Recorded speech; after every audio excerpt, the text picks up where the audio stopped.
부분은 사람마다 생각이 너무 많이 다른데 저는 제 생각을 말씀드리는 것이고 여러분들하고 의견을 함께 나눠봤으면 좋겠습니다. 한국 경제는 세 개의 문제가 제일 큰 문제입니다. 지금 우리나라 1인당 GDP가 33,000불 정도 되고 있습니다. 근데 제가 지난번 유럽 특사로 갔다 온 나라들, 벨기에, 룩셈부르크, 그다음에 노르웨이 이런 나라들은 10만 불이 넘는 나라들입니다. 1인당. 그러니까 진짜 잘 사는 나라들은 지금 우리보다 1인당 GDP가 한 3배는 더 커야 우리가 감히 선진국이다, 선도국가다 이렇게 얘기를 할 수가 있는 상황입니다. 그러면 우리 지금 3만 불 상황을 어떻게 만들면 10만 불 국가, 세계에서 제일 잘 사는 나라로 갈 수 있을 것인가? 이게 이제 제가 늘 가지는 고민이거든요. 가서 보면 알지만 10만 불 국가 국민들의 삶은 우리하고는 완전히 다릅니다. 학교에 가도 시설이 너무 깨끗하고 잘 돼 있고 지하철을 타도 깨끗하고 잘 돼 있고 식당에 가면 유기농 음식들이 주로 다 나오는 식당입니다. 우리도 언젠가는 그런 거랑 가야 될 거다. 근데 거기를 가는데 제일 걸림돌이 뭐냐? 세 가지가 있다고 저는 이렇게 봅니다. 세금, 노조, 규제 이 세 가지입니다. 세금은 지금 지난주에도 제가 잠깐 말씀드렸지만 우리나라가 세계에서 제일 높은 수준의 세금을 내고 있습니다. 특히 상속세. 상속세는 우리나라 현재 명목세율이 50%인데 이게 30%가 아니고 20%가 가산되기 때문에 이게 60%의 상속세를 내야 됩니다. 명목세율로 세계 1위는 일본이 53%입니다.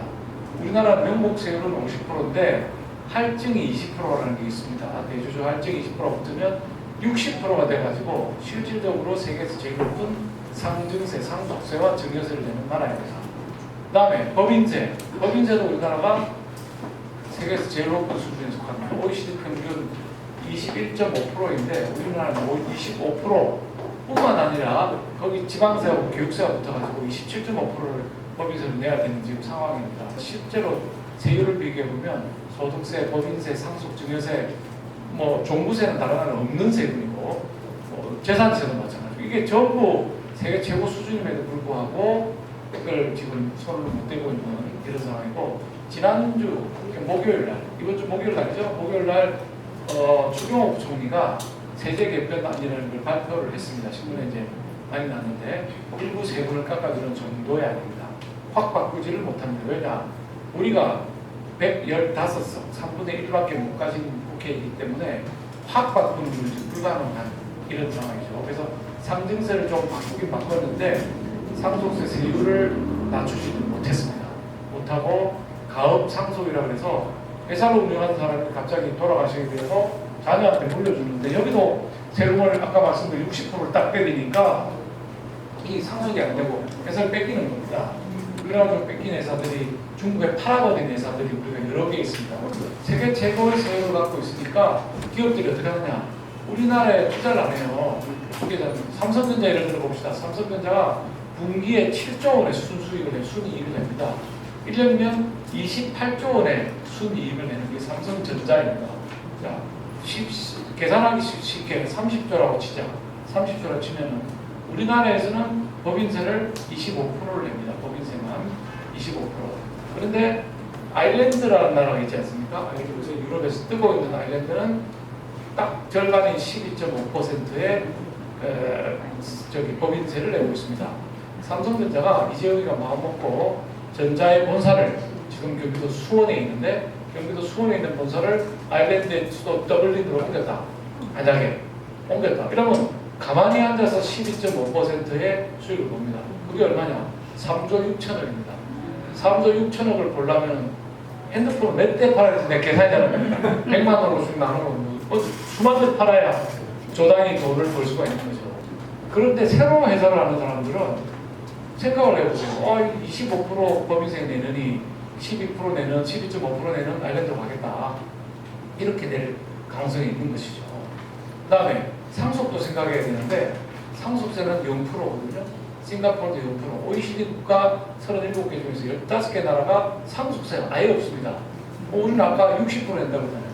이게 나중에 애한테 물려줄 생각을 하게 되는데 우리는 확 뺏어가니까 처음에 60% 뺏기고 두 번째 손자한테 물려주면 또 60% 뺏기면은 회사는 완전 자기 회사 아닙니다. 다 뺏기는 거죠. 그리고 그 세금을 감당을 못하니까 삼성이 뭐 이건희 씨 관련된 물건들 막 팔아 제낀 것처럼 할 수밖에 없는 상황이 되고, 그래서 팔아 넘어간 회사가 여러 개 있습니다. 우리나라에 잘 나가는 회사, 손톱깎이 만들던 37, 777 유명한 손톱깎이 중국에 팔렸죠. 락앤락 팔렸죠. 이게 세금 때문에 파는 겁니다. 자식이 아버지 돌아가셨는데 세금 낼 돈은 없는 거야. 그럼 어떻게 회사를 팔아서 세금 내는 거죠. 그러면 그 회사는 중국 회사가 돼 있는 거죠. 한국이 기업 수는 그렇게 많지 않은데도 지금 전 세계에서 M&A 시장이 가장 활성화된 곳이 한국이라고 합니다. 이유는 우리나라가 한 30년 전에 창업을 해서 발전을 해오는 기술 위주의 중소 중견 기업들이 이제 한 30년 40년 지나니까 창업자가 늙으신 거예요. 70대가 되버렸어. 그러니까 자식에게 물려주려고 하는데 아니 60%를 떼가니까 이거 안 되겠다. 차라리 팔자. 그거 팔아가지고 양도소득세를 차라리 내는 한이 있더라도 팔아버리자. 이러고 있으니까 한국의 M&A 시장이 가장 활성화된 상황. 그래서 한국 경제가 돌아가려면 세금, 이 문제 건드리지 않으면 안 되는 거죠. 그 다음에 규제입니다. 규제. 우리나라에서 사업하려면 규제 때문에 사업을 못해요. 뭐 함께 하려고 그러면은 이게 법에 없는 겁니다. 새로운 신산업을 만들어내면 이 산업에 대한 내용은 법에 하라고 나와 있질 않아요. 우리나라는 규제에 대해서 소위 파지티브 규제, 적극적 규제라는 하는데 법에 1번부터 5번까지 요거 할 수 있습니다 되어 있으면 요걸 할 수 있어요. 거기 없는 새로운 산업은 없잖아. 아예 없잖아요. 아예 없으니까는 못하는 겁니다. 법을 만들 때까지. 그럼 못 기다리니까 미국으로 가는 거죠. 왜냐하면 거기는 네거티브 규제가 되겠습니다. 1번, 2번, 3번, 4번, 5번만 아니면 아무나 해도 좋아. 이렇게 돼 있는 겁니다. 우리 창업하러 젊은 애들 미국 가서 창업 많이 하고 있지 않습니까? 지금? 왜냐? 한국에 안 되니까 뭐 계좌는 기다리다가 망하니까 가는 겁니다. 자, 세 번째가 노조. 가운데 노조 적어놨는데 이 대한민국처럼 노조가 강한 나라가 없습니다. 제가 미국에서 여러분 잘 아시는 것처럼 6년 정도 박사학위 하느라고 공부를 미국에서 하고 박사학위를 받아왔는데 미국에 우리나라처럼 그렇게 세게 시위하는 건 본 적이 없습니다. 제가 세계에 한 30개나라를 돌아다녔는데 우리나라처럼 세게 시위하는 나라는 없습니다. 우리나라 제일 셉니다. 일본 노사분규가 없어요. 제가 도요다에 가서 최근에 노사분규가 일어날 때가 언제입니까? 그러니까 사장이 기억을 못합니다. 하도 앵간이라 가지고 좀 기다려보라 이러더니 한 사람 보내가지고 막 기억을 주십니다. 우리 노사분규 언제 있었지? 이러더니 23년 전에 한 번 있었는데 이러고 온 거예요. 그러니 한국에서 이거 뭐 사업하고 싶은 생각이 싹 없어지는 거예요. 자, 이 세 가지를 고치지 않으면 대한민국이 10만 불 국가가기 어렵다. 이런 시각을 저는 갖고 있습니다. 세제 개편안 지금 말씀드린 거죠. 우리 주경호 부총리가 세제 개편안 만들어서 뭐 소득세도 좀 손받고 지금 제목은 소득세인데 종부세, 법인세 모든 세금을 다 건드려서 13조 원을 절약한다는, 덜 걷는다는 거죠. 그만큼 나라는 아껴 써야 되는 것이고, 근데 13조만큼 국민들한테 돌아가는 것이죠. 자, 그 다음에 노조 문제를 이제 노동부 장관이 건드려야 되는데, 노조를 먼저 건드리고 노조 개혁을 하면 민노총이 핵심입니다. 민노총을 잡아야 되거든요. 민노총을 잡아야 되는데, 이게 그 먼저 이제 선제적으로 이 사람들이 데모를 벌인 것이 바로 대우조선의 해양 상태입니다. 어제 다행히 타결을 해서 일단 마무리는 됐지만 이번에 뿌리 뽑지 않으면 이것 때문에 대한민국이 두고 고생을 하게 될 거예요. 대한민국에서 제일 큰 조선소는 현대, 조선의 현대, 두 번째로 큰 게 바로 대우조선의 김무중 회장이 갖고 있던, 이게 김무중 회장 당시 또 대규모 똑같은 시위를 벌입니다. 똑같은 시위를 벌이기 전 그게 7년인가? 뭐 하여튼 시위를 크게 벌입니다. 크게 벌였는데 그때 어떻게 대처했느냐. 김호중 회장이 내려와서 노조하고 타협을 합니다. 임금 인상, 적자인 상태를 대우가 인수를 했는데 그 적자가 나오고 있는데도 노조에서 임금을 20% 올려달라고 요구를 합니다. 이번에 30% 올려달라고 그래서 김무정에 내려가서 하셨던 내 돈을 들어서 회사는 적자니까 줄 돈이 없고 내 돈을 들어가지고 그 월급을 인상해 주겠다 해서 사재를 들어서 월급을 인상을 해주고 그 노조가 요구한 게 뭐냐 형사처벌은 불법이 적어도 아니까 형사처벌을 받지 않도록 해달라가지고 김무정 회장이 사인을 합니다. 민형사상 책임을 면한다는 조항이 합의문에 들어있습니다. 딱 끝나고 나면 검찰이 싹 다 잡아갑니다. 그거는 김무정 회장하고 한 거고 검찰은 법 집행하는 데야. 나는 합의해 준 적이 없어. 이러고 검찰이 싹 잡아 13명을 잡아가지고 12명을 잡아가지고 전부 저 실형을 때린 겁니다. 그래갖고 그 뒤로 분교가 없었던 겁니다. 12명 잡아놓고 나서 시위 없이 이제 회사가 운영이 되면서 흑자도 좀 보고 또 최근에 한 5년간 조선 경기가 막 깔아앉아가지고 이제 적자를 또 엄청나게 보게 되는 이런 회사가 된 것이죠. 이게 적자를 보니까 적자를 보는 회사는 망해야 되지 않습니까? 거기 일하는 사람 다 나가야 돼.